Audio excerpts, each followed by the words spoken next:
이 대선판에서 또 하나의 변수가 좀 생기는 것 같습니다. 북한 이슈인데요. 이 김여정 북한 노동당 부부장이 문재인 대통령의 종전선언 제안 후에 이틀 연속으로 이 관련된 담화문을 발표하면서 남북 정상회담 가능성까지 언급했습니다. 자, 어제 이렇게 얘기를 했습니다. 김여정 북한 노동당 부부장입니다. 공정성과 서로에 대한 존중이 유지되면 남북 공동연락사무소 재설치하고 남북 정상회담과 같은 관계 개선 해결될 수 있다고 생각한다. 평론가님께 여쭤볼게요. 2007년인가요? 기억하는 게 그렇습니다. 노무현 전 대통령도 임기 말쯤으로 해서 북한과의 남북 정상회담을 했던 게 기억이 납니다. 대선 시국에서요.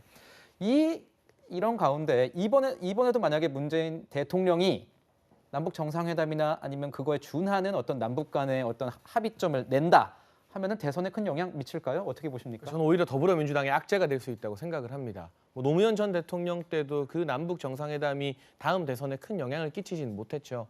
왜냐하면 문재인 대통령 입장에서는 임기 말에 남북관계 회복의 어떤 상징성을 위해서 정상회담 추진에 공을 들일 가능성 상당하겠습니다만 우리 국민들은 하노이 노딜 이후 북한이 보여왔던 태도에 이제는 많이 실망을 한 상태이고요.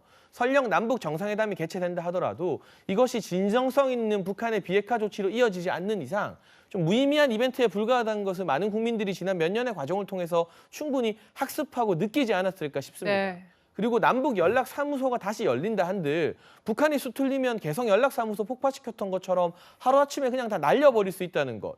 우리 돈 800억이 들어간 건물이 와르르 폭파되는 것을 우리가 보지 않았습니까? 그 와중에 여당의 책임 있는 정치인들은 그나마 포로 안 쐈으니까 다행이다라는 말씀을 하셨습니다. 그렇기 때문에 지금 이 국면에서 어떻게 보면 하노이 노딜을 만회할 수 있을 정도의 전향적인 북한의 비핵화 조치나 김정은 위원장의 선언 없이 단순한 정상회담이나 연락사무소 재설치 정도의 어떤 남북 대화 재개는 우리 국민들에게 감동을 주기보다는 우리가 또다시 북한에 속아줘야 되는 것이냐는 어떤 회의론을 불러일으킬 가능성이 높기 때문에 대선 국면에 그리 큰 영향을 끼치기보다 오히려 민주당 대선 주자들에게 부담이 될 수도 있고요. 대선을 정말 문재인 대통령이 생각한다면 차기 남북 대화를 다음 정권에게 조금 넘겨주고 지금 안정적으로 상황 관리를 하는 것이 훨씬 더 적합한 정무적 판단이 아닐까 싶습니다. 네. 네, 북한 이슈 영향까지 짧게 짚어봤고요. 민주당 경선 최대 분수령인 호남 대전은 여기서 정리하도록 하겠습니다.